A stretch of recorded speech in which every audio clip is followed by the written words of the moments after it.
عمرۃ القضا، چونکہ حدیبیہ کے صلح نامہ میں ایک دفعہ یہ بھی تھی کہ آئندہ سال حضور صلی اللہ تعالی وسلم مکہ شریف آ کر عمرہ ادا کریں گے اور 3 دن مکہ شریف میں ٹھہریں گے۔ اس دفعہ کے مطابق ماہ ذی-القعدہ 7 ہجری میں آپ نے عمرہ ادا کرنے کے لیے مکہ شریف روانہ ہونے کا عزم فرما لیا اور اعلان کرا دیا کہ جو لوگ گزشتہ سال حدیبیہ میں شریک تھے وہ سب میرے ساتھ چلیں۔ چنانچہ ان لوگوں کے جو جنگ خیبر میں شہید ہوئے یا وفات پا چکے تھے سب نے یہ سعادت حاصل کی۔ حضور صلی اللہ تعالی وسلم کو چونکہ کفار مکہ پر بھروسہ نہیں تھا، وہ اپنے عہد کو پورا کریں گے، اس لیے آپ نے جنگ کی پوری تیاری کے ساتھ روانہ ہوئے۔ وہ وقت روانگی حضرت ابو روحم غفاری رضی اللہ تعالیٰ عنہ کو آپ نے مدینہ شریف پر حاکم بنا دیا اور 2000 مسلمانوں کے ساتھ، جن میں 100 گھوڑوں پر سوار تھے، آپ مکہ شریف کے لیے روانہ ہوئے۔ 60 اونٹ قربانی کے لیے ساتھ میں تھے۔ جب کفار مکہ کو خبر لگی تو حضور صلی اللہ تعالی وسلم ہتھیاروں اور سامان جنگ کے ساتھ مکہ شریف آ رہے ہیں تو وہ بہت گھبرائے اور انہوں نے چند آدمیوں کو صورتحال کی تحقیقات کے لیے ان تک بھیجا۔ حضرت محمد بن مسلمہ رضی اللہ تعالیٰ عنہ جو سب سواروں کے افسر تھے، قریش کے قاصدوں نے ان سے ملاقات کی۔ انہوں نے اطمینان دلا دیا کہ نبی کریم صلی اللہ تعالی وسلم صلح نامہ کی شرط کے مطابق بغیر ہتھیاروں کے مکہ شریف میں داخل ہوں گے۔ یہ سن کر کفار قریش مطمئن ہو گئے۔ چنانچہ حضور صلی اللہ تعالی وسلم جب مقام یاجج میں پہنچے جو مکہ شریف کے 8 میل دور ہے، تمام ہتھیاروں کو اس جگہ رکھ دیا اور حضرت بشیر بن سعد رضی اللہ تعالیٰ عنہ کی ماتحتی میں چند صحابہ کرام کو ان ہتھیاروں کی حفاظت کے لیے مطمئن فرما دیا اور اپنے ساتھ ایک تلوار کے سوا کوئی ہتھیار نہیں رکھا، اور صحابہ کرام کے مجمع کے ساتھ لبیک پڑھتے ہوئے حرم کی طرف بڑھتے۔ جب مکہ شریف میں داخل ہونے لگے تو دربار نبوت کے شاعر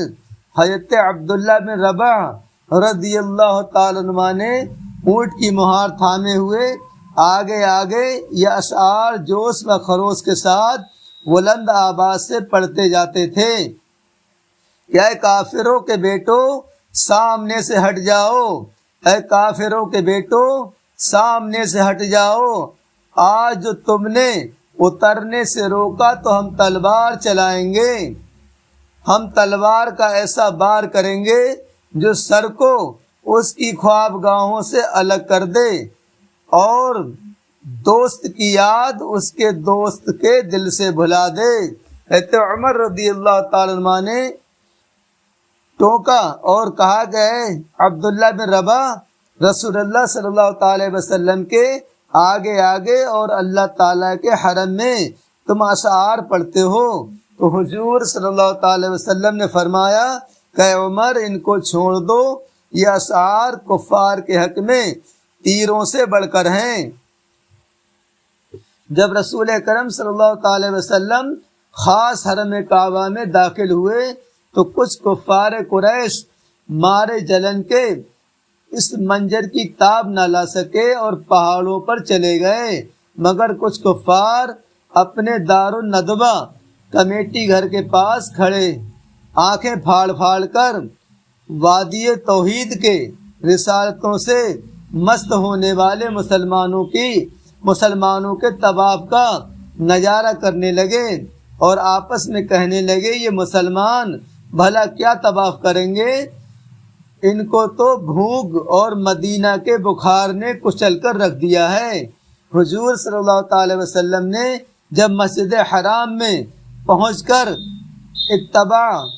اتباع کر لیا، یعنی چادر کو اس طرح اوڑھ لیا کہ آپ کا داہنا سانہ اور بازو کھل گیا، اور آپ نے فرمایا کہ خدا اس پر اپنی رحمت نازل فرمائے جن کفار کے سامنے اپنی قوت کا اظہار کرے۔ پھر آپ نے اپنے اصحاب کے ساتھ شروع کے 3 پھیروں میں سانوں کو ہلا ہلا کر اور خوب اکڑتے ہوئے چل کر طواف کیا۔ اس کو عربی زبان میں رمل کہتے ہیں۔ چنانچہ یہ سنت آج تک باقی ہے اور قیامت تک باقی رہے گی۔ ہر طواف کعبہ کرنے والا شروع طواف کے 3 پھیروں میں رمل کرتا ہے۔ بخاری شریف جلد نمبر 1 صفحہ نمبر 218۔ حضرت حمزہ رضی اللہ تعالیٰ عنہ کی صاحبزادی 3 دن کے بعد کفار مکہ کے چند سردار حضرت علی رضی اللہ تعالیٰ عنہ کے پاس آئے اور کہا کہ شرط پوری ہو چکی، اب آپ لوگ مکہ شریف سے نکل جائیں۔ حضرت علی رضی اللہ تعالیٰ عنہ نے بارگاہ نبوت میں کفار کا پیغام سنایا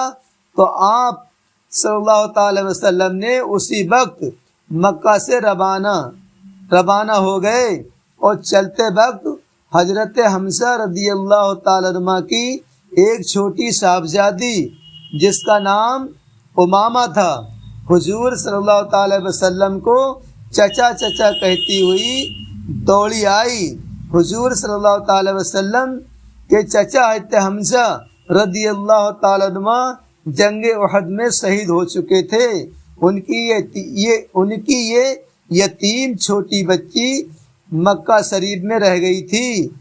جس وقت یہ بچی آپ کو پکارتی ہوئی دوڑی آئی تو حضور صلی اللہ تعالی وسلم کو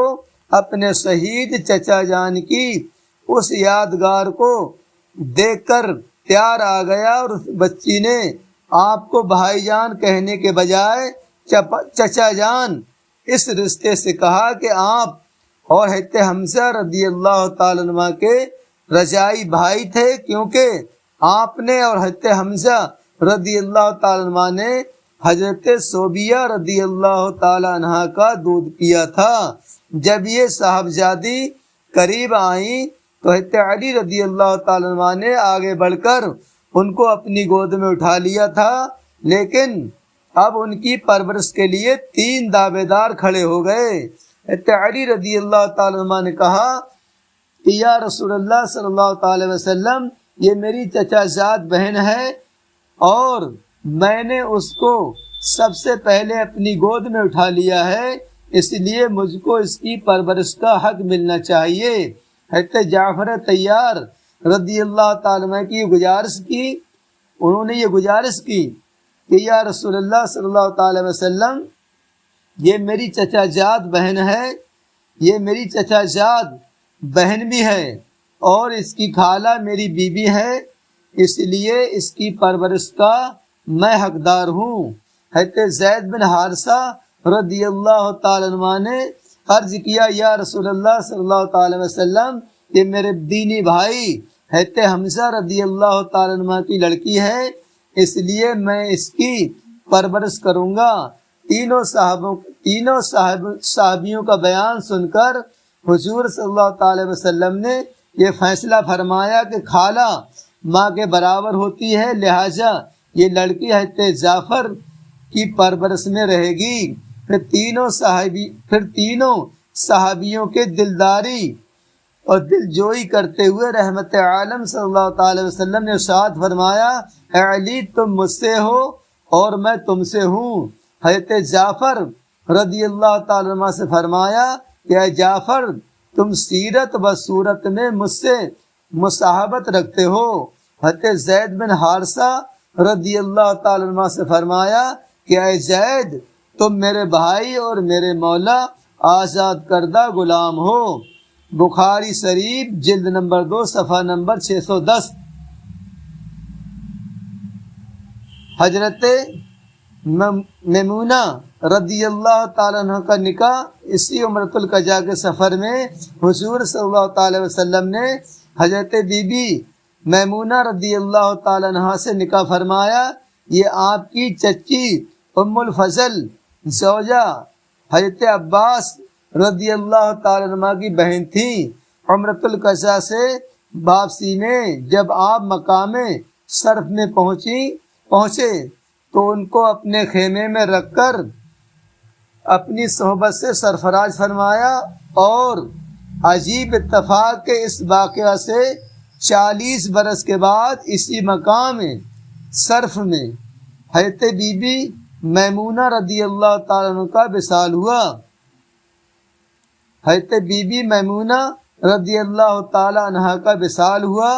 اور ان کی قبر شریف بھی اسی مقام میں ہے۔ صحیح قول یہ ہے کہ ان کی وفات کا سال 51 ہجری ہے۔ مفصل بیان انشاءاللہ تعالی ازواج محترات کے بیان میں